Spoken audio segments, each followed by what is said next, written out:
From the pit of the all-powerful Sarlacc, it's the IGN Digigods. And now, please welcome the special edition re-release of Wade Major and Mark Kaiser.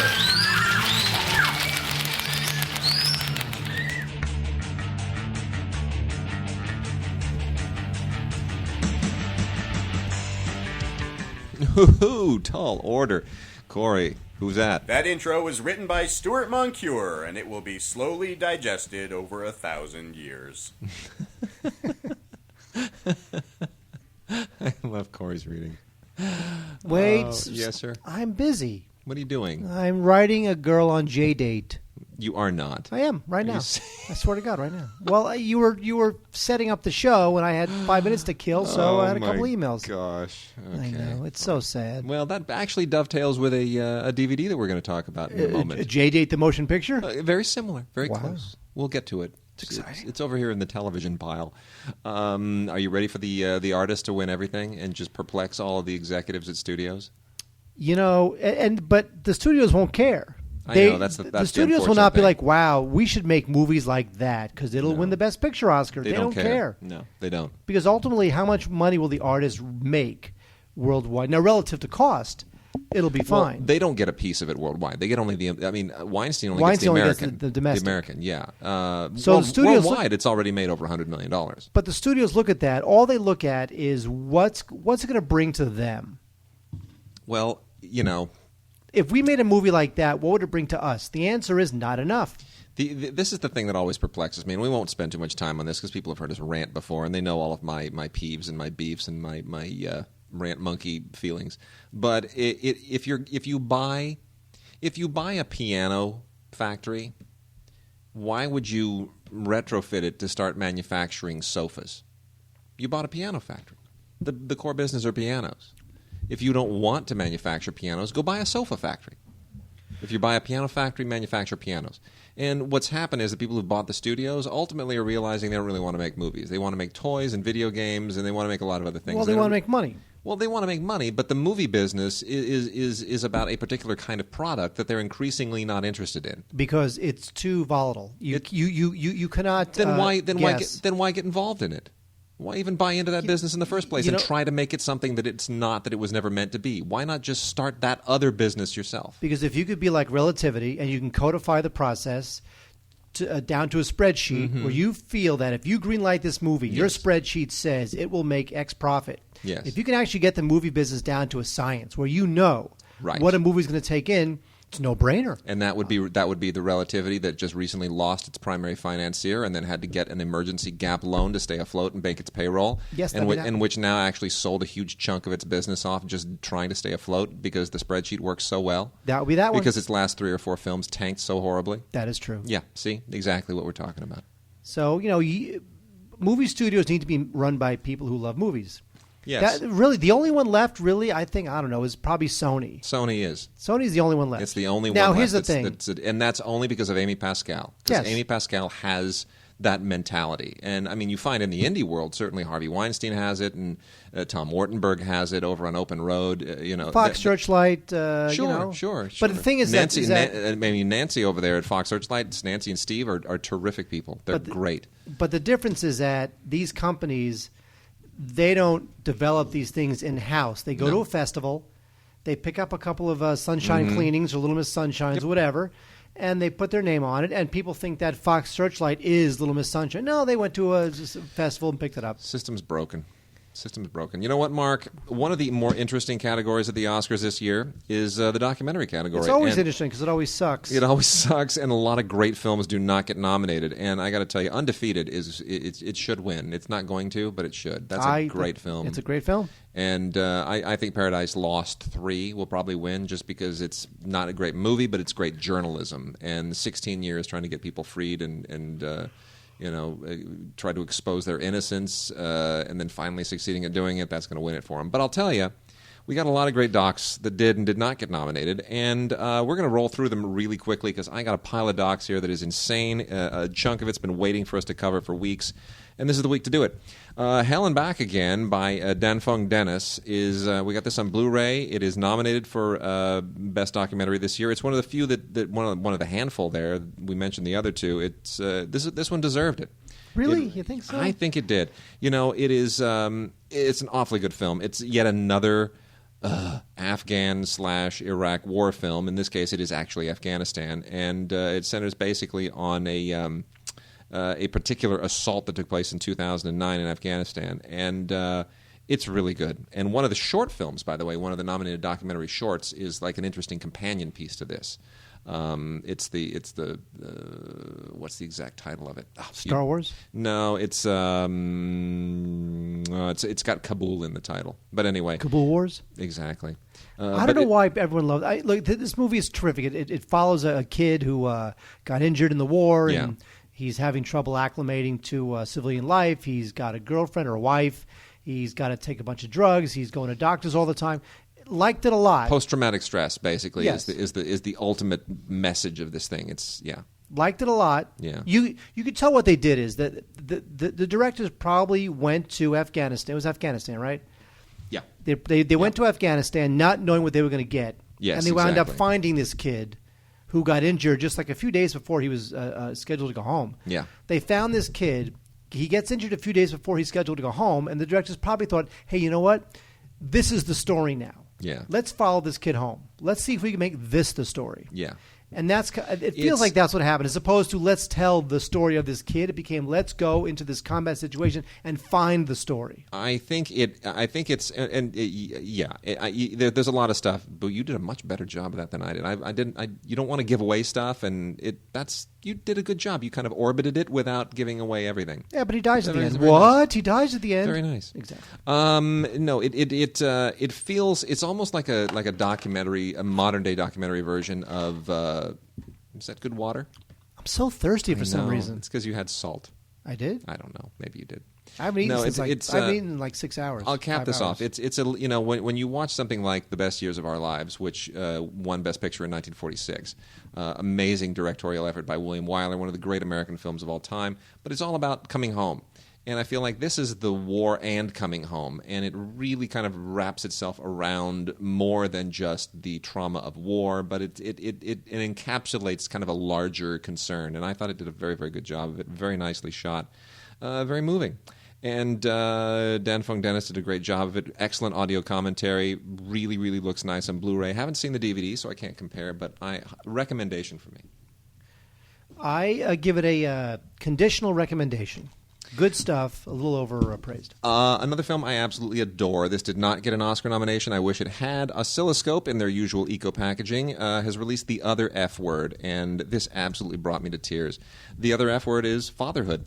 And this is all about punk rockers from a certain generation who they're familiar to you. It includes, Mark Hoppus from Blink-182 and Flea from Red Hot Chili Peppers, Tim McGrath or McElrath of Rise Against, a bunch of guys that just were all part of the real, a certain punk movement who've all gotten married and had kids and become domesticated, but they haven't given up that punk side of them.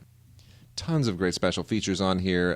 Mark Mothersbaugh, by the way, is in this as well. Yeah. I never really considered him like a punk, but Yes, of course. well, Devo is sort of quasi-punk, I guess. It was, techno punk or something. He's cool. Anyway, Lars Frederiksen of Rancid. Yeah. No, it's lame. Yeah. Anyway, no, you got outtakes in here. You've got a terrific commentary that includes, Jim Lindberg, Art Alexis of Alexakis of Everclear. I'm not pronouncing names very well today. Alexakis. Everclear's a great band. I like him. He's talented. See, I never really followed Everclear. Everclear's cool. But I'll tell you, there's a moment in this film, and this is the only thing that I'll give away. To tell you, I mean, you might think this is just kind of a quirky, like, hey, look, they were punks and now they're soft and cuddly. No, there's a moment in here where Flea, of all people, is sitting there with his daughter, who is like drop dead gorgeous and conservative and looks like she's gone to an Ivy League school and she's blonde, and there's just a disconnect. You're like, how did you help create? I don't understand. But and she's like a concert pianist, and she's so talented. And Flea sits there and says, people always talk about how, I gave you life to their kids. He goes, no, my kids gave me life. And he starts crying, and his daughter is there with him, and it's like this beautiful moment. And really, it's just terrific. And He's cool. This film is filled with that stuff. Flea is. I was reading once about Flea's obviously a accomplished bassist, and he's in a huge band, and he's rock and roller, and he's got nothing to prove anymore. But pretty recently, about a year ago, Flea was taking serious music theory courses. Oh, Flea has like a conservatory that he runs in Los Angeles. Yeah, he's not kidding. No, he's cool. He's the real deal. Speaking of the real deal, Wade, when I tell you that a documentary is narrated by Tim Robbins, what kind of documentary do you think that is? It's going to be a documentary. A pro Rick Santorum documentary? I think it's probably going to be a Rick Santorum documentary about the importance of waging war and dropping a bomb on Tibet. Nuke Tibet. Nuke Tibet. Kill the whales, nuke Tibet. Exactly. That's what Tim Robbins is all about. No, it's Revenge of the Electric Car. Revenge of the Electric Car is a bit like... it's the sequel, basically, to Who Killed the Electric Car, which was terrific. It was terrific. This is very similar. There was everybody knows about this sort of conspiracy to kill off the EV1, which is the General Motors electric car. And they captured all of that conspiratorial stuff. I mean, that was the killer part in the first film, which is where they catch the GM guy saying, none of these cars are going to be destroyed. They're all going to museums and research centers. Next shot, an aerial shot in the desert where they're destroying them. They got into a helicopter and tracked it down. It was great. I mean, good investigative journalism. Well, this is similar because this talks about the Chevy Volt and the Nissan Leaf and the Tesla. And even the Ford Fusion, and so it's all about the return of the electric car. People make there's so many entrenched interests in keeping the electric car off the market that I don't know that electric cars will be the laser discs of the car world. Where I don't know that they'll ever. We would have to become much more enlightened as a society, or we would have continuing to produce oil or buy oil, if we're not going to become self-reliant on oil, will become so untenable that the car companies will have no choice. Because I think ultimately, people talk about what's good for the country, what's good for the pocketbook, what's good for society. Yeah. All that really matters is the entrenched corporations keeping power. And right now, getting us off oil does nothing to help any corporation. True. Keeping us dependent upon oil. Although, when people stop driving completely this summer and switch to bicycles because gas hits $5 a gallon, we'll see how that works out. Yeah, really. Anyway, so you know what? If you enjoyed Who Killed the Electric Car, you will enjoy Revenge. Although ultimately, I think that Revenge will. I think the sequel to this film will be What Happened to the Revenge of the Electric Car. Another great documentary. Is it great, though? I don't know. Project Nim. Project Nim was directed by James Marsh, who did the Oscar-winning Man on Wire, which I love so much. It's great, but it's infuriating. And this did not get an Oscar nomination, which is a little weird because Man on Wire won the Oscar. And, a lot of people thought, well, once you're in the club, you're in the club. But apparently not. And this got wide praise. But I think a lot of people felt the way that I felt, which is, it's a great doc. Yeah, it's really well made. But these people who they just don't understand. They're abusing an animal and in the worst, most horrific, arrogant human way. And I'm not an animal rights person, but this was beyond my ability to tolerate. It really was. Nim is a chimpanzee, and he was part of an experiment in the 70s where they took him out of the jungle and they raised him like a child. They raised him like a human child to see if he could communicate and speak and if they can teach him to be close to human. And the results are in this film, Project Nim. It's a fascinating film on the surface. I do agree with Wade where there's sort of, and I don't know that Marsh necessarily wanted this emotion to come to the fore, but there is a certain skeeviness to it where you realize what's being done to this animal. The point where it really lost me was when they said that they're like, oh my gosh, and then we started to realize that this chimpanzee it had like some of the emotions of people.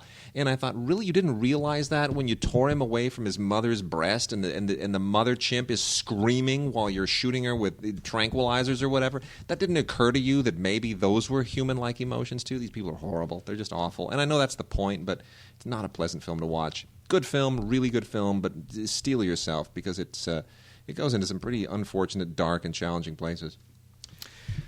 Wait. Mark, well, go ahead. You carry on. That's your bailiwick there. It is Woody Allen, a documentary. This is big time stuff. This premiered on television last November. You saw this and you raved about it to me at the time because I had missed it, and you were damn right. This is great. You know what? Robert Weedy, I think it's Weedy. He just wore down Woody for years, saying, "Please let me do your story." And Woody is not one of those self-reflexive guys. He does plenty of interviews, I guess, but he really, really resisted having a whole 3-hour documentary made on his life. But eventually, the director wore him down, and he did it. And the result is just great. I mean, you've got a lot of great people interviewed also. Meryl Hemingway, Scarlett Johansson, Diane Wiest, Owen Wilson, Chris Rock, Penelope Cruz, Scorsese, Diane Keaton, John Cusack, Larry David. Great group of people, including actually someone we know, our friend Zach Weintraub's father, Fred Weintraub. Yeah. Fred Weintraub, who opened, Fred's kind of a legendary guy. He opened and ran the Bitter End Club on Bleecker in Manhattan back in the day, and Woody Allen used to perform at the Bitter End. Yeah. And so Fred, who I know Fred, and Wade knows Fred's son Zach. Fred appears in this documentary. And I've met Fred. I had a great lunch with Fred. He's just a raconteur. And Fred recently released his autobiography. Yeah. And for the autobiography, he actually flew out to New York because Woody agreed to be interviewed for Fred's autobiography. That's great. And and Woody doesn't sit down and talk to everybody for their autobiographies. Yeah. But because they went back so far, and because Fred was so instrumental in Woody's early career, Woody said, if you fly to New York, you can talk to me. I'll give you quotes. We'll catch up. So it was great. Right. So Woody Allen's documentary is just really good stuff. It was an American Masters doc on PBS. Highly recommended on DVD. It's probably streamable, but purchasable. Oh, no, get the DVD. Purchasable if you're a Woody fan. Got a bunch of beautifully photographed Blu-rays here. I'll kick through these really quickly. This is what you want when you just want to watch pretty pictures and show off your Blu-ray player. We got a couple of them here from Mill Creek, which are from part of the National Parks Exploration Series. This is the Black Hills and the Badlands Gateway to the West, and the Everglades, a subtropical paradise. And all of this is really, honestly, this is just travelogue stuff. It's just great high-definition photography of the Everglades and the Black Hills and the Badlands. And it's just fabulous. It makes you feel guilty if you sit around in front of your computer on Facebook and other things and just don't get out and breathe the fresh air and go and visit some of our national parks. And I think that and maybe what they're trying to do is just get people out and go there. This is where you should be taking your vacations. It is gorgeous. So if the Blu-ray makes you take a vacation, it'll have done its job. Finding Life Beyond Earth, which is from PBS, will not make you go there because you can't. The Search for Extraterrestrial Life is the subject here.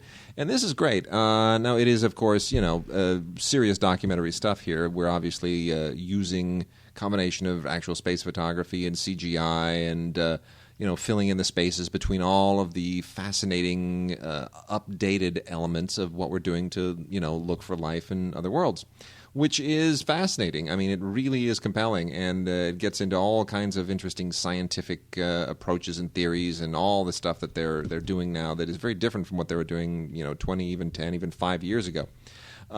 So from that standpoint, it's really interesting stuff. But just gorgeous to look at, really gorgeous to look at, and very, very nicely done, part of Nova. And then originally screened in IMAX theaters is McGillivray Freeman's Grease, Secrets of the Past. Now, Mark, this is a nice travelogue of Greece. And it's a great like tourist commercial for the country of Greece, which is falling apart as we speak because they can't pay their bills. The country's literally broke. But so they need you to buy this thing. They need you to buy this. And if you're doing a great ad for come and visit Greece and spend your dollars here so that we can resurrect our economy, who are you going to get to narrate it? Oh, Anthony Quinn. No. Think because see, he's dead. So with Anthony Quinn being dead. And he's like Mexican too. He's half Mexican, half Greek or something, right? He's Grexican. Thank you. He's Grecian. I don't know. He's Grecian formula. No. Who is the last surviving great Greek thespian in the world? There's only one. You know her name. Oh yes, she narrates this. Oh God. Nia Vardalos. It's terrible. Anyway. She really is kind of one of the last. What are the Greek actors or actresses have you heard of? I've tried to think of a joke that goes with that combines Nia Vardalos and the Greek debt crisis. No, I can't come up with one. I think Nia's a joke all by herself. Yeah, it must be. Anyway. Two documentaries that kind of went unheralded, but I'm going to herald them here, Wade. Do it. Thunder Soul is just a fun, rock and roll, fantastic, big-hearted documentary. It is about in the late '60s, early to mid '70s. There was a Texas high school, mostly African American, and they had a band, and this band was awesome. These high school kids, they won all these contests nationwide. They recorded albums. They traveled all over the world because they were this really cool band. And of course, they broke up, because they all graduated high school, went their separate ways, and this movie, Thunder Soul, is a reunion concert that was shot in 2008, and they shot it in honor of the band's former teacher, who's 92 years old now, and it's all about these kids who were in this high school band in the late 60s, early mid-70s, getting together to honor their teacher and get back together, what happened to their lives, where they come from, how great was his band, and it's just all this great soul music But the movie's also it's bittersweet, and it's just great stuff. Thunder Soul, Jamie Foxx presents. Jamie Foxx saw it, put his name on it as an executive producer, and it's just really good stuff. Special features include an audio commentary from the producer, Mark Landsman, and some never-before-seen footage, and it's good. Thunder Soul, great music, high school band getting together after 30 years. Really, really liked it. This one I liked less, but still pretty interesting, is Bobby Fischer Against the World. Now, Bobby Fischer's story has been told many times. Bobby Fischer, of course, the American chess champion. And this certified kook. And certified kook. Well, this crazy man. And this movie, it really goes where a lot of these other movies have already gone, which is it tells a story about, it starts with, it's the early 70s. Chess, for some reason, was really big. Part of the reason why chess was big was because it was during the Cold War, and the Soviet Union was kind of using chess as a way to demonstrate its superiority over the West. Yeah. But then this prodigy named Bobby Fischer, who's crazy. Did I mention that? But he's an amazing chess player, and he beat what's his name, Boris Spassky, in a series of classic chess matches, which we're all over the world. People would talk about these chess matches. I know. I remember when I was a kid; it was unbelievable. And then Bobby Fischer basically disappeared and went nuts. Wound up in Iceland and being a tax evader or something. But the thing is, he only died a couple years ago. I know. I mean, he lasted a long time, but he disappeared for decades. So sad. So Bobby Fischer Against the World is the story of Bobby Fischer and chess and what happened to him and how the game sort of became this big metaphor for the Cold War. And it's not bad. There are other movies about Bobby Fischer, docs that are a little bit better, but I think this is a good primer on it. Bobby Fischer Against the World, Wade. The opposite of Project Nim, not necessarily in terms of Project Min. That's Nim backwards. Nim. Okay. It's also my grandmother's name. The opposite. Well, yes, the opposite of Project Nim would be Jane's Journey from First Run Features. I got 6 docs here. I'm going to blow through real quickly. 3 from First Run, 3 from PBS. All of them excellent. This is the first from First Run. This is Jane's Journey, story of Jane Goodall, who of course is like the greatest friend that chimpanzees have ever had. Spent half a century living with them, studying them in Africa, and this is lovely. It has interview footage, vintage footage from her actual own collection, stuff that she actually shot and that was shot of her. And it gives you a wonderful glimpse into who she was, what her work was. I mean, it's just a great profile doc, and nothing revolutionary in the filmmaking, probably nothing there that you haven't heard before, but it's really good. Sons of Tennessee Williams is an interesting film. I don't know how great it is, but it's certainly kind of... I think the focus is a little bit off. And I don't mean that cinematically. I mean it kind of narratively. It sort of goes in tangents that it shouldn't. But what it really does is it looks at Mardi Gras. It has very little to do with Tennessee Williams. It sort of looks at the gay rights movement and the emergence of gay culture out of Mardi Gras in New Orleans, and it's an interesting film. I guess the best way to put it is, if you look at the compendium of movies that are about the gay rights movement and all of its various little subplots that have taken place all over the country, this is a great addition to that, but I don't know that it stands alone very well. So in context with things like Life and Times of Harvey Milk and a lot of those other docs, I think it's a nice addition, but it's not a great standalone doc. Piano Mania, also from First Run, is tremendous. This is unbelievable. One of the best docs of last year. I had hoped it might get an Oscar nomination, but it didn't. And I guess I kind of understand why. This is a documentary about Stefan Knupfer, who is the master chief technician and tuner in Vienna for Steinway.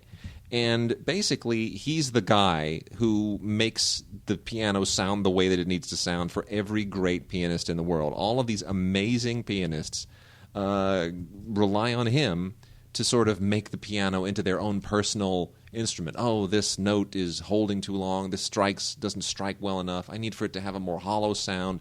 And half the time, the stuff they're asking him is completely ethereal, and it's like it's unrealistic. Could you make it's almost like saying, that A sounds like flowers. Could you make it sound more like the smell of cheese?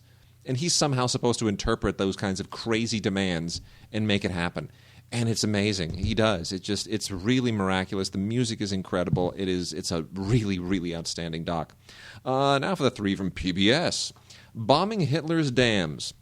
You think you've seen it all from World War II? Not at all. This was produced for Nova as well. We just talked about Nova for the space thing. This is about a squadron of bombers who, in 1943, had to go and blow up a couple of German dams, and it's one of those. Every mission from World War II is a story unto itself. And this one is a great one, and it really is riveting. It's put together beautifully. It's a fascinating story that I'd never heard before, and very nicely culled. The Long Walk of Nelson Mandela is absolutely superb and outstanding. This was part of Frontline on PBS, and it's just a wonderful, wonderful profile of Nelson Mandela. It's feature length, 120 minutes, and forget about like the bad HBO movie starring Danny Glover and all the other documentaries that have attempted to really kind of be comprehensive. This is it. It really, really does take advantage of the distance that we've had in time to sort of get on top of who Nelson Mandela was, who he is, what he did, what he didn't do. And this is, at least for now, I would say the definitive film on Nelson Mandela. And then the last one from PBS is Lincoln's Secret Weapon. You know what it was? Nunchucks. Wouldn't that be totally true?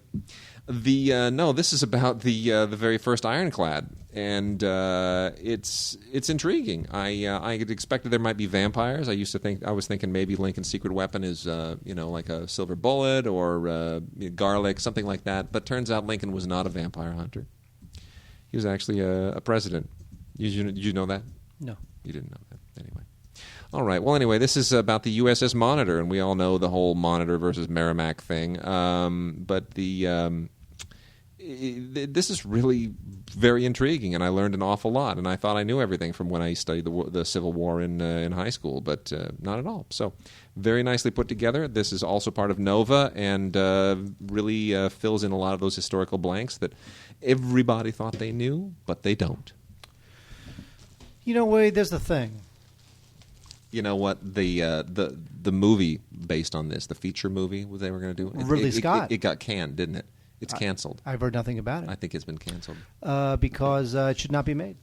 Well, We're talking after you've done Prometheus, are you really going to go and do this? No. Yeah, really. Under the Boardwalk is the story of Monopoly. I've always kind of wondered about Monopoly and, how it developed and Whether they had a monopoly on Monopoly. whether they had a monopoly on board games at the time. So this is kind of cool. Thing's been around for 75 years, Wade. I know, isn't that amazing? But it's like the best board game ever. It really is. Well, the kind of the framing device is this championship. Monopoly championship happens every 4 years. Yeah, I could beat them all in Las Vegas. I'd beat them.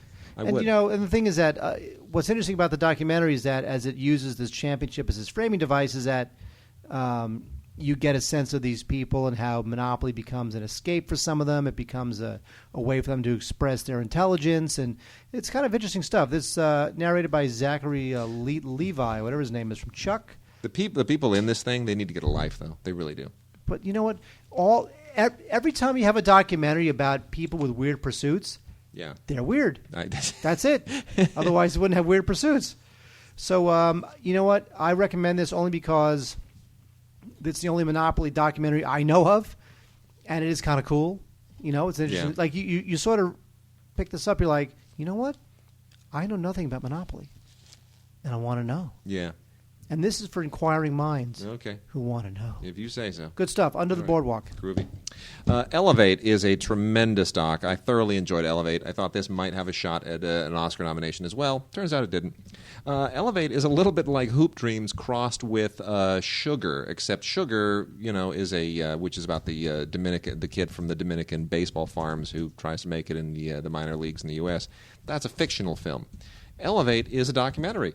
And it is fascinating. I had no idea. This is about an academy, a private academy in Senegal, where kids from Senegal who have incredible aspirations of playing NBA basketball in the U.S., they are handpicked to go through this rigorous program that doesn't just, unlike the baseball farms in the Dominican Republic, this is not just about teaching them basketball and helping them get in the NBA. It's about teaching them life and education and math and literature and everything that they need to know to actually have a career and help, live and make and earn a living and perhaps even help their country if they even don't get into the NBA or if they get injured and have to, do something else. So, I mean, it's a wonderful story, and it just opens your heart to these guys. They're so lovable, every last one of them. And, Undefeated is kind of in the same vein as well. But I just thought this was great. Ann Buford did a tremendous job directing this, really lovely. And this is from Docurama. Great movie.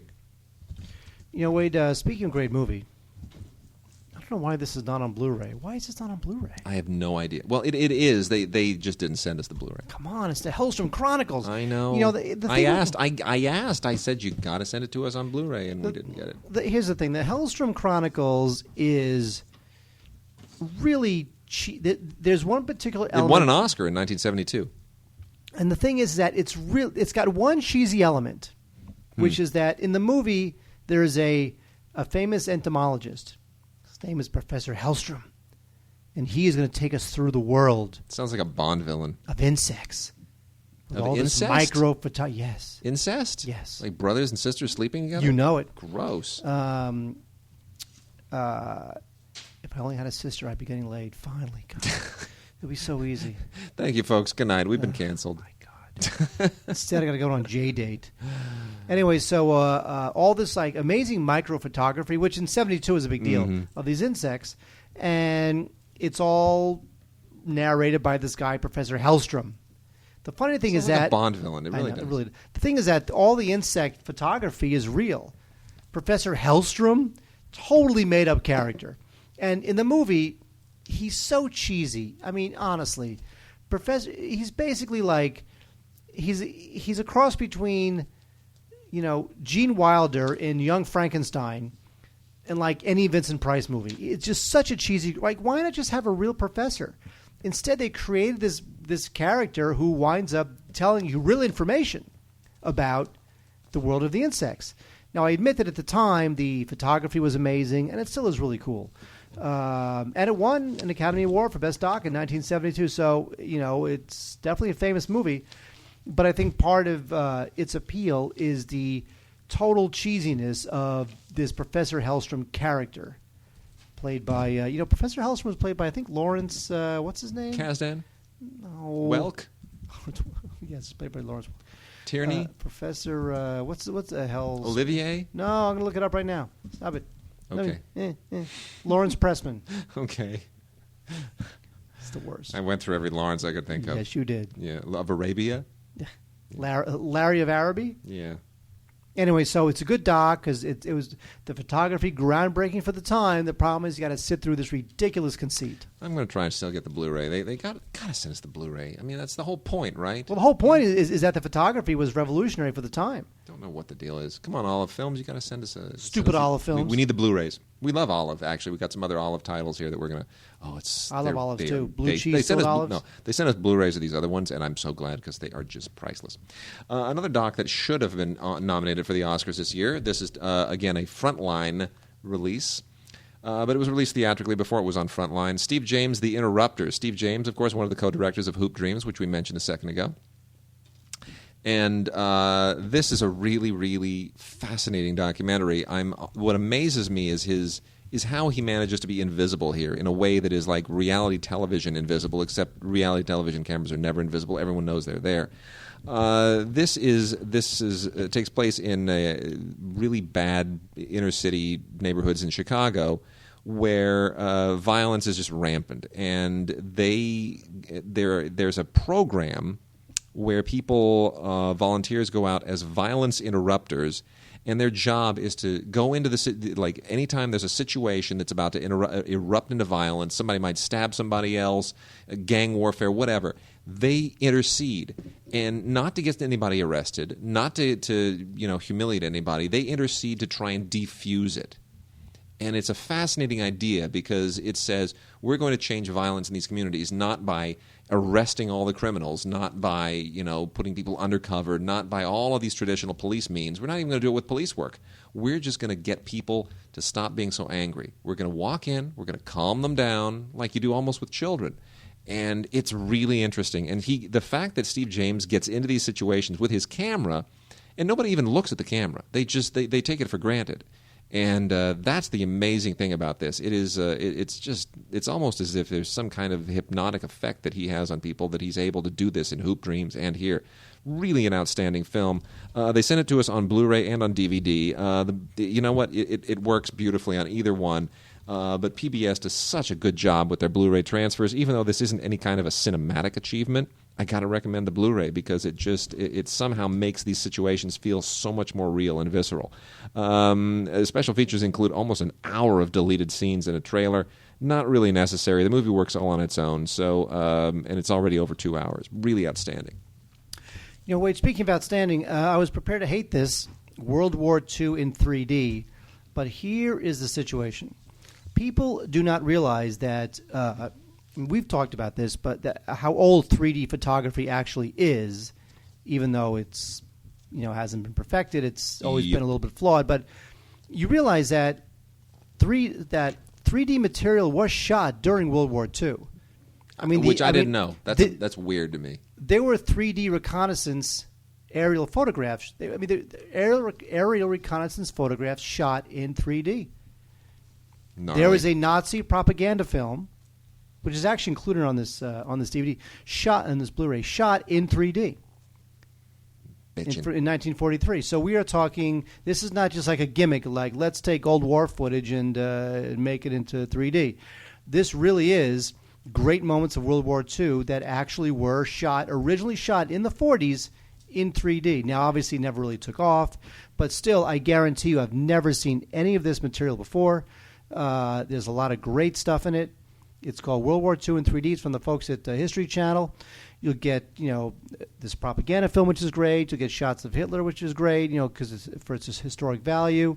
The picture looks great. The audio is great. There are no extras in this thing, but you will find a little slice of history, World War II history, you never knew existed, which is that there was 3D, in effect, stuff being shot in 3D during World War II, and that material is on this Blu-ray. Sweet. Now, of course, you need glasses, which Sweet. we all hate. You know, I was, when we got this, I was like, you know, what they often do with PBS and a lot of these things, especially the American Experience titles, it'll air and then it'll be on DVD like the next day. And that's what happened with Clinton. It all began with hope. Part of the American Experience series, and I thought, oh, great, you know, this is like yesterday. Are we really ready for Clinton, Doc? And then I thought, holy crap, this was like 20 years ago. Duh. Dude, it's been 20 years since Clinton was elected. 20 years. Was it 92, 92, man. 92. It's been 20 years. Oh, my God. I mean, 19, basically, but, I mean, come on. Well, Jeez. you're old. You're old, Wade. Holy cow. You're old. Anyway, do we have enough perspective to really kind of look back on the Clinton years? Yeah, actually, we do. It's funny how much this suddenly seems like ancient history, especially when you look at how young Bill and Hillary were at the time. Wow, really, really kind of creepy. Makes me feel old. This is great. Absolutely great. And everybody went on the record here. You know, it's everybody from like Dee Dee Myers to Bernie Nussbaum, Leon Panetta. They're all interviewed here. But you know who the best interview subject is here? It's amazing. The guy, regardless of what you think of him as an economist and all the jokes about his height and all the rest of that stuff, Robert Reich is a great storyteller. Oh, he's cool. That guy is a great storyteller. I mean, I know a lot. You know, he's a very divisive figure politically, but the guy knows how to absolutely capture your attention, and he is just a magnetic figure here. This is on DVD and on Blu-ray. Get it on Blu-ray. It is great. It really is great. I know a lot of the vintage. Listen to me. A lot of the archival television stuff from the early 90s is not originally in high def, and clearly you can tell that, but the interviews are, and it really, really benefits from watching it in high def. It really gives you kind of that sense of scale and importance. Wade, let me tell you something. Tell me something. In the late 70s and early 80s, there was a film movement that a lot of people don't know about because it kind of faded. It was called No Wave, and No Wave was a bunch of really young kids in the late 70s and early 80s. They were living in a lot of them were living in the Lower East Side of New York, and they had no money, but they had talent and they had a camera, and they would shoot these little shoestring budget DIY movies. Now, the genre was called like No Wave. That was the name of their group. As opposed to New Wave. It was yes. Play on that, sure. And a documentary maker actually recaptures all these great filmmakers and weird little low budget, a lot of them were terrible, but a lot of them really interesting, movies in a doc called Blank City. Now, the No Wave movement wound up kind of fostering and launching the careers of people who went on to great heights, including Steve Buscemi. Wow. He was a No Wave guy. Jim Jarmusch, he was a No Wave guy. No kidding. Debbie Harry. John Waters wasn't a No Wave guy, but he definitely appreciated it coming from Baltimore. But this is just a really interesting documentary of a time and a sort of a cinematic, historical blip that has been really forgotten. So you get a lot of clips from the No Wave movies. You get interviews, recent interviews with people like Steve Buscemi, who of course remember how those early movies sort of shaped his acting style, and it's great stuff. It's very Warholian kind of looking stuff. A lot of these movies are not great. Wow, well done, Kino. But there's Kino. We love Kino. That's nice stuff. This is Blank City is on DVD and Blu-ray, so I would definitely get the Blu-ray. Even though, of course, these movies are so old and black and white and grainy and just a lot in horrible condition, but still, it's Blu-ray, and we want people to buy Blu-rays, so we keep doing this podcast. Totally. Anyway, Blank City is a terrific doc of a completely forgotten movie genre. All right, I'm going to blow through some fluff here real quickly to cap off docs, and then a couple of things from vintage TV. The Windsors from George to Kate is from the Athena line of... George to Kate, Mr. Sulu? No, from George to Kate. George to Kate, Mr. Sulu? George to... Okay. I'm going to keep saying that until you say yes. Yes, absolutely. Absolutely, George Takei. I have friends that are always posting his Facebook stuff, reposting it. How come all of a sudden he's my Facebook friend? Honestly, George Takei, I start getting his Facebook. I don't know George. Although, you know what? I saw George Takei twice in 2 days. I know. I was there at one of them. Which one was that? When we were at the Academy. When he walked right past us. I don't know. What movie were we? Right. I don't know. What was movie The Artist? It was The Artist. It could have been. Yeah, it was The Artist. And then the next day, I saw him at the Baja Fresh across the street from my office, asking for a spoon. I'd like a spoon. Oh my! I'd like a spoon for my soup. Oh gosh, what a joke! Anyway, this is from Acorn's Athena line, which is their educational line. This is the Windsors from George to Kate. And it's just this is for people who just love. They can't get enough of the Windsor royal family. So it gives you the full chronology, the full genealogy all the way through. And in the wake of the King's speech and Madonna's incredibly misguided W.E., there's been, obviously in the wedding everybody's into the Windsors now. So that's there for your fluff satisfaction, even though it's done in a very scholarly way. And then Taylor Swift, American Beauty, the unauthorized documentary. Oh my gosh, I like her. I think she's cute and adorable. I like her songs, but really, it's whatever. Seriously. So this is kind of a cheesy documentary, but for people that just love their Taylor Swift, there you go. And then lastly, you got a trio of vintage television, classic TV compilations here. Lawrence Welk. I grew up on Lawrence Welk. My parents loved Lawrence Welk. And then I was embarrassed that I ever saw an episode, and now I watch it again. And you know what? There's a really great nostalgia factor here, especially considering that a lot of this stuff was before I was even born. This is a bunch of episodes from the Lawrence Welk Show, all of them on 4 different discs, and it's like, was it about 12 episodes here? Yeah, 12 episodes, all from the early to the mid to the late 1960s, and it's freaking Lawrence Welk and his band and doing the thing that he does with the bubbles and all of that stuff, and then. From the same people who released that, the Synergy Entertainment people, is That Show with Joan Rivers from 1968, part of the Synergy Archive collection. And this is 18 episodes on 3 discs of That Show with Joan Rivers, which I had never even heard of. And it's a great little kind of television artifact, especially when you consider some of the people that she had as guests. And some of the bits. It's great. Johnny Carson is on here. Soupy Sales, Steve Lawrence, Dick Cavett, Florence Henderson. It's Jerry Lewis, who we're going to talk about more in a second. It's amazing. It's really amazing. It's a great little kind of time capsule from a classic television era that I was probably vaguely a part of and vaguely remember, but never heard of this show. So, and then also. From the David Susskind Show. David Susskind did a lot of great interviews back in the 70s, and they're slowly releasing a few of these from S'more, and this is entitled, Mark, you're going to love this, you ready? How to Be a Jewish Son. I'm a Jewish son. You bet you are. And this is an episode that it features Mel Brooks, George Segal, and David Steinberg. David Steinberg directed movies for a while after he was a stand-up comic, and then just kind of faded away. But he did a few really decent movies. George Segal still kicking it strong. He does TV. Steinberg still directs TV? Yeah. Yeah, that's too bad. He's cool. He is cool. Should do movies. Sitcoms. He directs sitcoms. George Segal, who still is alive and kicking and all over the place as a musical performer and an actor. And Mel Brooks, of course, who just never, ever, ever goes away. Thank goodness. And you know what? Susskind is a great interviewer, and this is just wonderful. So absolutely check this out. It is...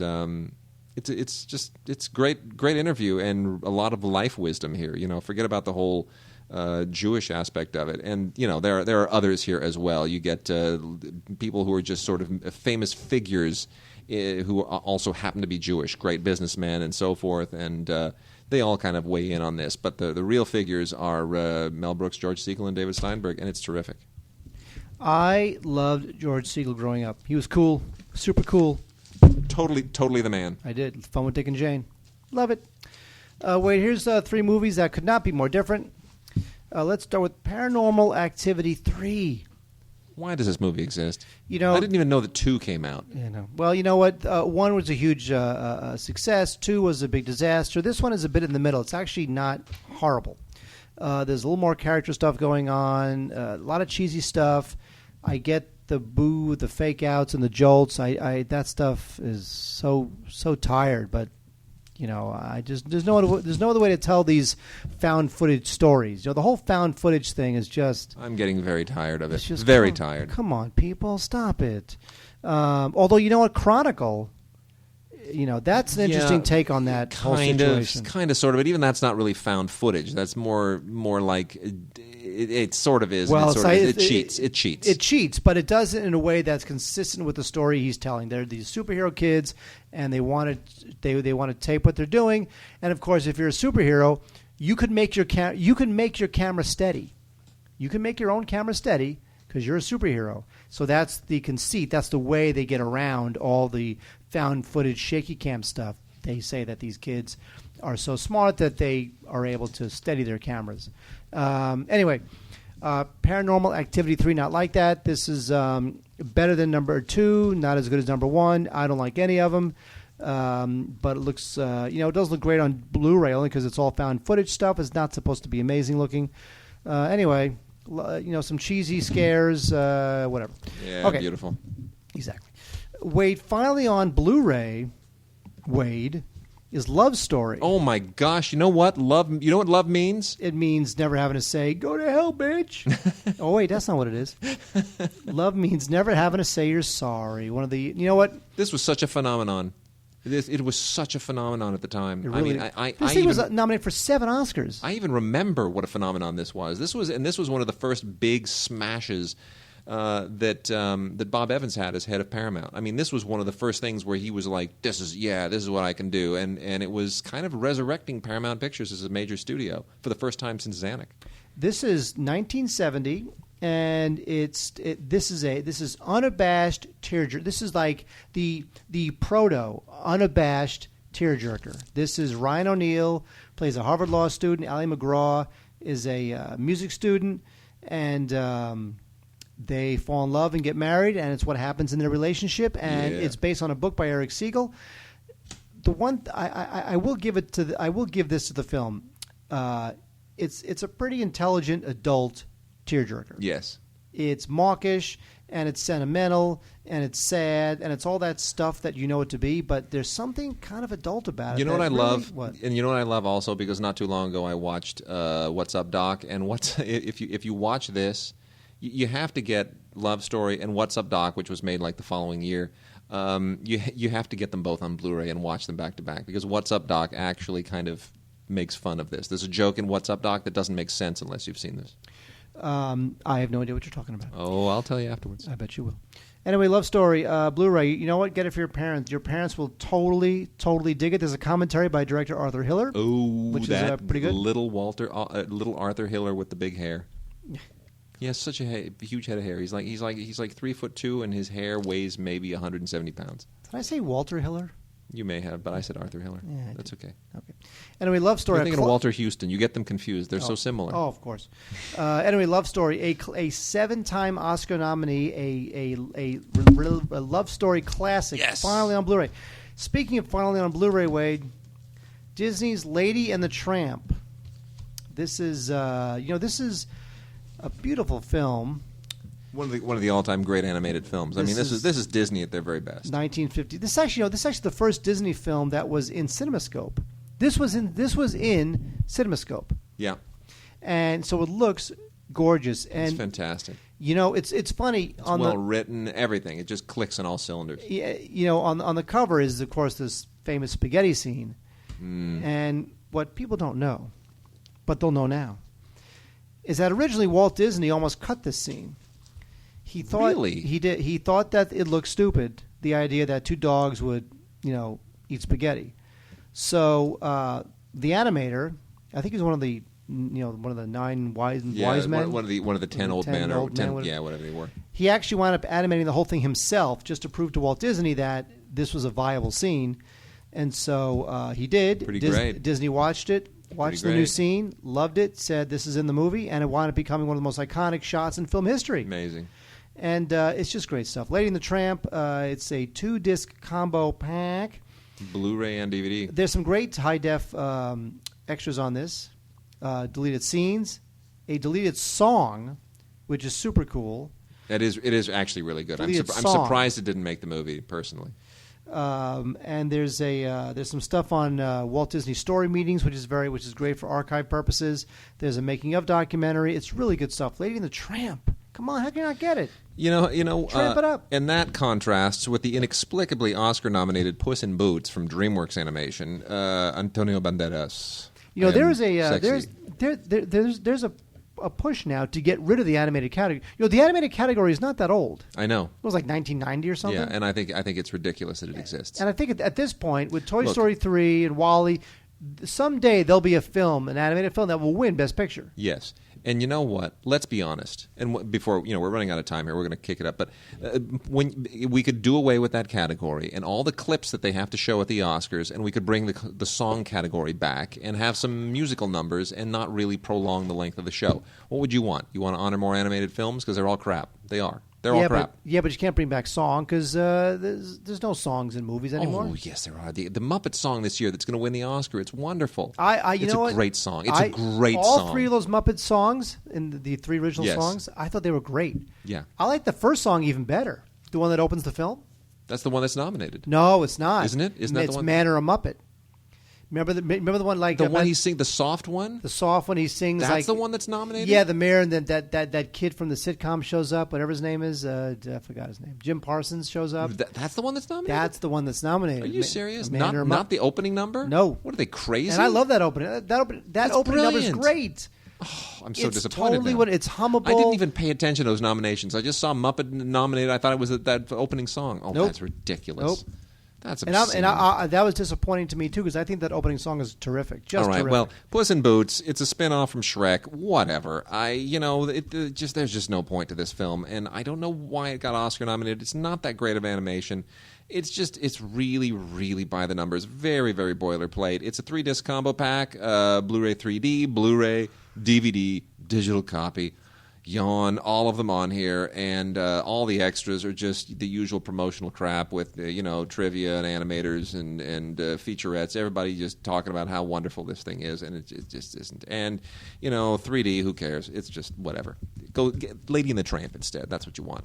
All right, Mark, we're going to wrap things up and hopefully get to a few other titles here, but we got to talk about Jerry Lewis. Just for a second, we got to talk about Jerry Lewis because Jerry Lewis. Let me tell you, this is Jerry Lewis week. Jerry Lewis week, Mark. Dud. Thank you, Corey, for chiming in, sort of. The first one we have here is Jerry Lewis as the jazz singer. This is originally a television broadcast in 1959. Vanished. Impossible to find. Now fully restored in color from Jerry's own personal archives. And I got to tell you, this is really it's unbelievably weird and cool and fascinating. This is basically a tribute to the character in the original Al Jolson film, Cantor Rabinowitz. Right? You realize that this was Jerry's mindset. Yes. When he created The Day the Clown Cried. Yes, it was. Absolutely. I mean, he was in this weird, creepy, serious, crying on the inside kind of a clown thing. Hey, you know what? This is Jerry doing it, really kind of manifesting his inner artist for television in 1959, and I think it's terrific. It's an hour long, and it's just really, really fascinating and really good. Everybody needs to go online right now and look up The Day the Clown Cried. One of the greatest boondoggles in film history. And then, here we go. Thanks to the wonderful people at Olive Films. Wonderful people at Olive Films. We want them to know they're wonderful. They have given us 3 Jerry Lewis classics on DVD and on Blu-ray. The first Jerry Lewis films on Blu-ray. So what's up, Paramount? What's wrong with you? Why can't you give us your big Jerry Lewis collection on Blu-ray? Because Olive has gone and done it. Here are the films: Boeing, Boeing, spelled like the airplane, Rockabye Baby, and The Geisha Boy. Now, the prize here is The Geisha Boy, and it is just one of the best ever. This is one where Jerry Lewis is a musician who goes on a USO tour of Japan and Korea, and it's got some of his friendship with this little kid. This little Japanese boy is just so wonderful. It is so honest. It is so ahead of its time.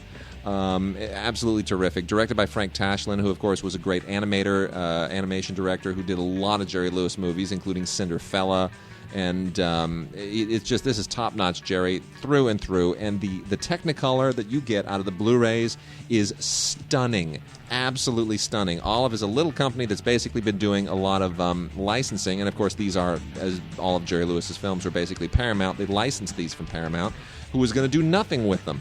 And good thing, because it's great, great stuff. The transfers are bright. They are colorful. They are detailed. They do an honor to Blu-ray. And, Jerry Lewis's movies were so colorful already at the time. He used color in more innovative ways, and the directors that he worked with used it in more innovative ways than a lot of other filmmakers were in the heyday of color, just because Jerry understood that color was a tool, not just a step beyond black and white. So absolutely gorgeous stuff here.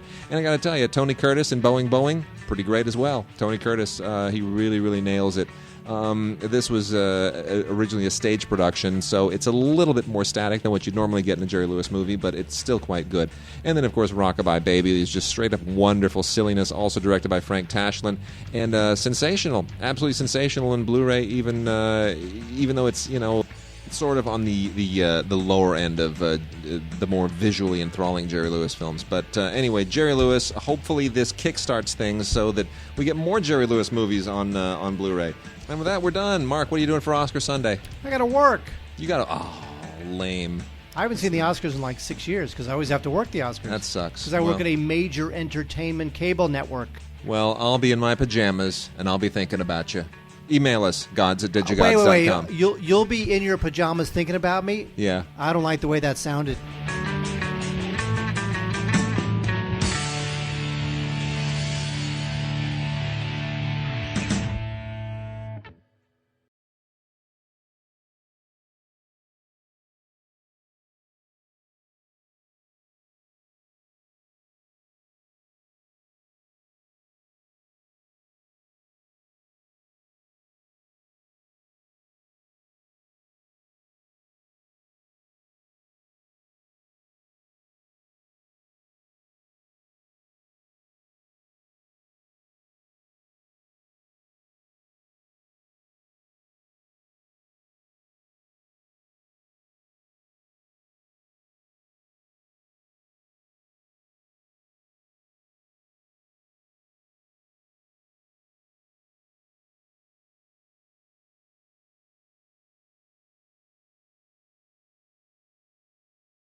And very disappointing, Wade. We had no audio questions. Nobody sent us an audio question this No, week. we Guys, gotta get get with the 'em. program. We love your audio questions.